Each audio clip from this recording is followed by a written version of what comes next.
नमस्कार, स्वागत है आपका प्रश्नकाल के इस अंक में। मैं हूं आपके साथ अमृता चौरसिया और मेरे साथ हैं हमारे वरिष्ठ सहयोगी संसदीय मामलों के संपादक श्री अरविंद कुमार सिंह जी। और प्रश्नकाल के इस अंक में हम पोत परिवहन या जहाजरानी मंत्रालय यानी कि मिनिस्ट्री ऑफ शिपिंग से संबंधित अतारांकित प्रश्नों को लेकर आए हैं। आप जानते हैं कि अतारांकित प्रश्न वो होते हैं जिसका जवाब जो है संबंधित मंत्रालय या मंत्री लिखित रूप में देते हैं। जनहित और लोकहित से जुड़े बहुत से महत्वपूर्ण ऐसे सवाल होते हैं। अरविंद जी, हम जानते हैं कि संसद की कार्यवाही का एक बहुत ही मुख्य और महत्वपूर्ण हिस्सा होता है प्रश्नकाल, जब जनता से जुड़े हुए मुद्दे उठाए जाते हैं विभिन्न सांसदों द्वारा। तो आज हम इसी मंत्रालय से जुड़े हुए प्रश्नों पर चर्चा करेंगे। और अरविंद जी, जो पहला प्रश्न है वो महेश पोद्दार, डॉक्टर विकास महात्मे, श्रीमती विजिला सत्यानंद ने जो पूछा है, उन्होंने पूछा है कि नाविकों की संख्या में वृद्धि को लेकर इन्होंने अपना प्रश्न किया है। इसका जवाब बताइए। बिल्कुल, ये अमृता बड़ा ही महत्वपूर्ण सवाल है, क्योंकि ये जो सेक्टर है जिसको हम शिपिंग मिनिस्ट्री कह रहे हैं, उससे जुड़े हुए बहुत सारे मामलों में ख़ास तौर पर हमारे उत्तर भारत के लोगों को ज़्यादा जानकारी नहीं होती कि वहाँ क्या हो रहा है, क्योंकि हमारे इस इलाके में समंदर तो है नहीं, लेकिन समुद्र हमारी आर्थिक गतिविधियों का एक बड़ा ही महत्वपूर्ण केंद्र है। और जो जहाजरानी मंत्रालय है या जो पोत परिवहन मंत्रालय जिसको हम कह रहे हैं, वो भी मंत्रालय के तौर पर बहुत ही महत्वपूर्ण है। और उसमें ये तीनों सांसदों ने ये पूछा है कि क्या जो भारतीय नाविकों की संख्या में वृद्धि की ओर सरकार ध्यान दे रही है, उसके लिए क्या कदम उठाए गए हैं। तो जो मनसुख मांडविया जी, जो कि पोत परिवहन राज्य मंत्री हैं, स्वतंत्र प्रभार है इनके पास, इन्होंने इसका जवाब दिया है और ये कहा है कि बिल्कुल सरकार इस तरफ लगातार ध्यान दे रही है और समुद्री प्रशिक्षण के मानकों में सुधार, बहुत सारा जो हमारा अभी यहाँ ढांचा है खासतौर पर नाविकों का, उसमें चाहे वो इनलैंड वाटरवेज का हो या जो समुद्री परिवहन का हो, दोनों में कमज़ोर रहा है।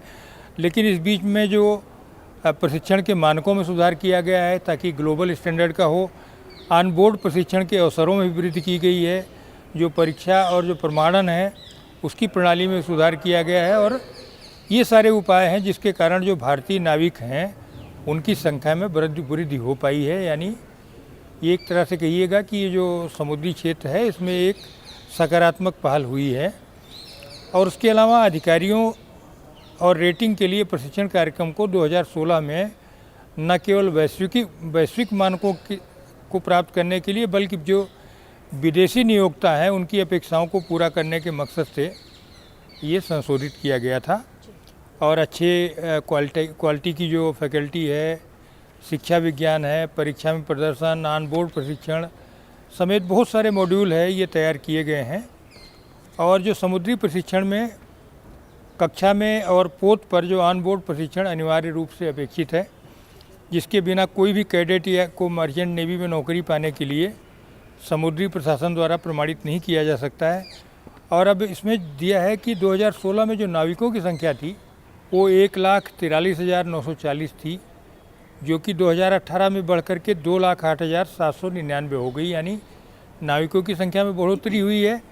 उसके अलावा जो हम अब ऐसे नाविक तैयार करने लगे हैं, पहले तो ये था कि हमें अपनी ज़रूरत के लिए नाविक तैयार करना मुश्किल पड़ता था, लेकिन अब हमारे जो नाविक तैयार हो रहे हैं वो दुनिया की तमाम बड़ी शिपिंग कंपनियों में जा सकते हैं, जा रहे हैं, इस तरह की कुछ है।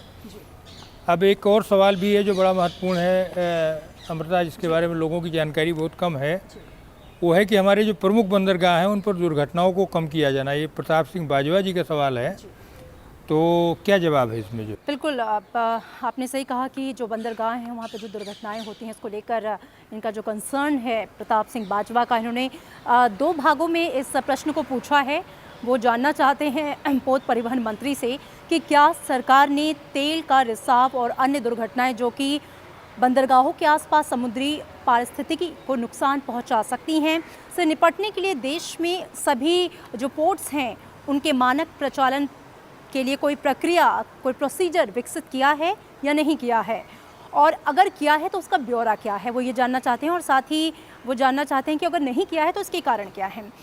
तो श्री मनसुख मांडविया, जो कि पोत परिवहन राज्य मंत्री हैं, स्वतंत्र प्रभार, उन्होंने इसका जवाब दिया है। उन्होंने कहा है कि राष्ट्रीय तेल रिसाव आकस्मिकता योजना, जो कि NOSDCP है, उसमें तेल रिसाव के दौरान पोर्ट सहित विभिन्न प्राधिकरणों की भूमिका और दायित्वों का पूरा वर्णन किया गया है। विभिन्न जो हितधारक हैं, इसके जो लाभार्थी हैं, उनको शामिल करके उनके अधिकार क्षेत्र में तेल रिसाव के जोखिम को कम करने में उनकी क्षमता का प्रयोग करने के लिए भी विभिन्न स्तरों पर जो है वो अभ्यास किया जा रहा है। और इसके लिए भी उन्होंने कहा है कि एक पूरा जो है कैलेंडर जो है वो प्रकाशित किया गया है। और साथ ही उन्होंने कहा है कि केंद्र सरकार ने जो पोर्ट्स हैं, इंपॉर्टेंट राज्य समुद्री पोर्ट्स हैं, राज्य सरकारों के तहत तेल की संभलाई करने और गैर महापत्तनों को तेल प्रदूषण रोकने और इसके शमन उपायों के लिए सहायता प्रदान के लिए एक योजना भी बनाई है। और इस योजना के तहत अभी तक कम से कम 10 जो पोर्ट्स हैं इम्पॉर्टेंट और 8 गैर महापत्तनों यानी कि जो पोर्ट्स हैं उनको NOSDCP 2015 में जो सुझाया गया था विशिष्टताओं को तेल रिसाव प्रतिक्रिया उपकरणों की खरीद में वित्तीय सहायता इसमें भी प्रदान की गई है। तो उन्होंने कहा है कि सरकार इस विषय को लेकर काफ़ी गंभीर है और इसको लेकर लगातार प्रयास किए जा रहे हैं और ऐसी योजनाएं तमाम बनाई जा रही हैं अरविंद जी, ताकि ये इस तरह की जो दुर्घटनाएं हैं वो कम से कम हों।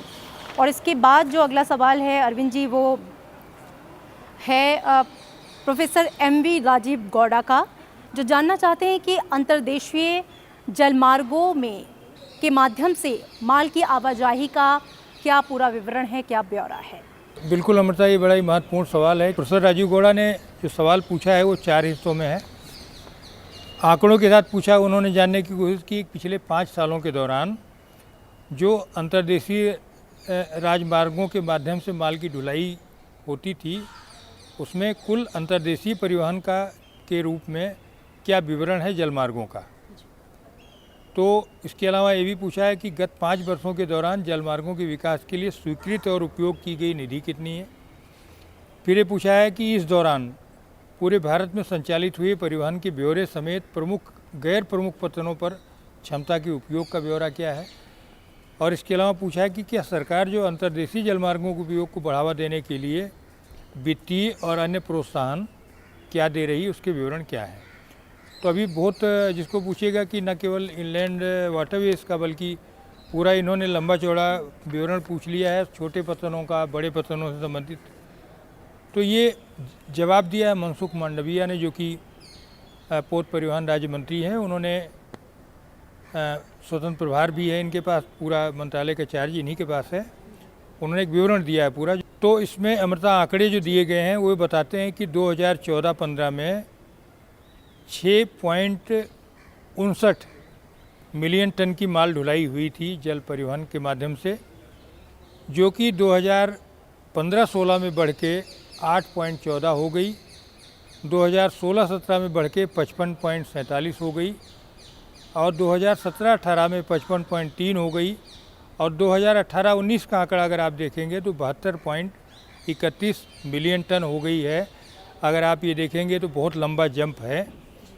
और फिर जो आंकड़ा बता रहा है कि समग्र जो अंतर्देशीय जल परिवहन है उसमें विशेष रूप से जो अंतर्देशीय यातायात परिवहन के प्रतिशत के रूप में जो टन किलोमीटर के मामले में करीब 2% बैठता है, यानी कुल ढुलाई का करीब 2% जल मार्गों के माध्यम से हो रही, जो काफ़ी महत्वपूर्ण आंकड़ा है। और इसके अलावा इसमें कुछ आंकड़े और दिए गए हैं कि जो हमारा ये जो संगठन है भारतीय अंतर्देशीय जलमार्ग प्राधिकरण, उसको कितना धनराशि वगैरह दी गई है।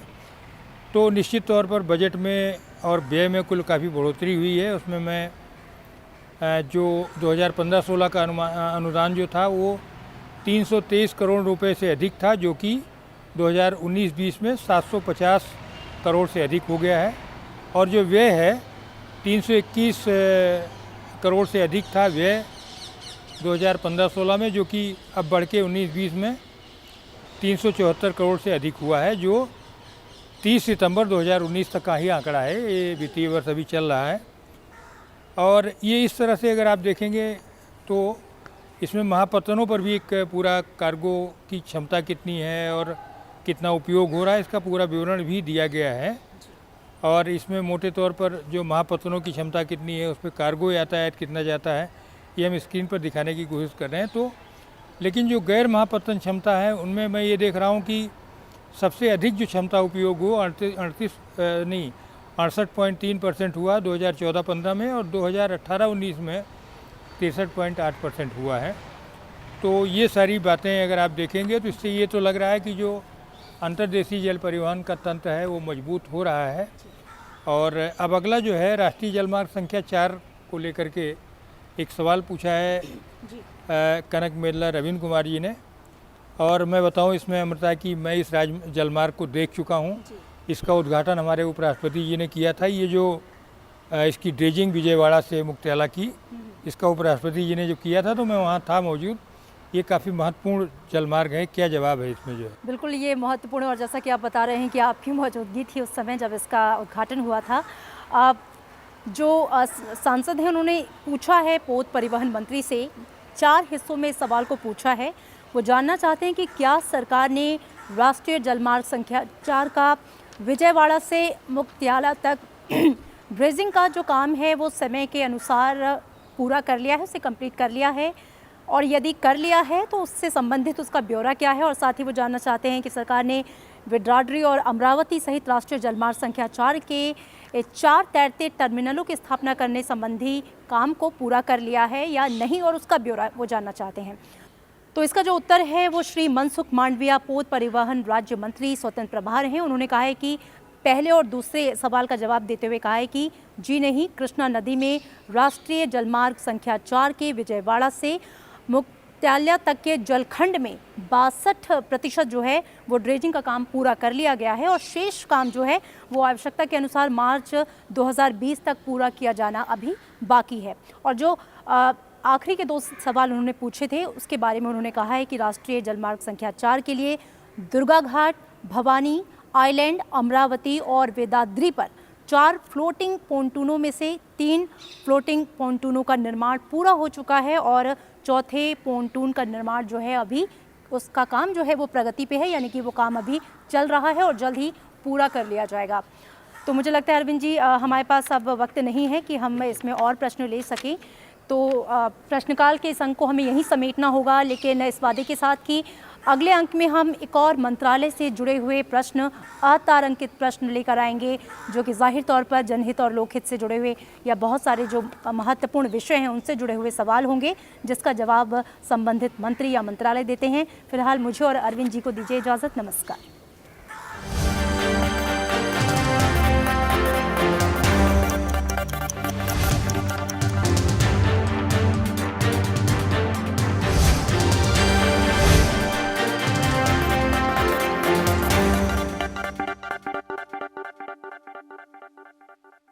देखिए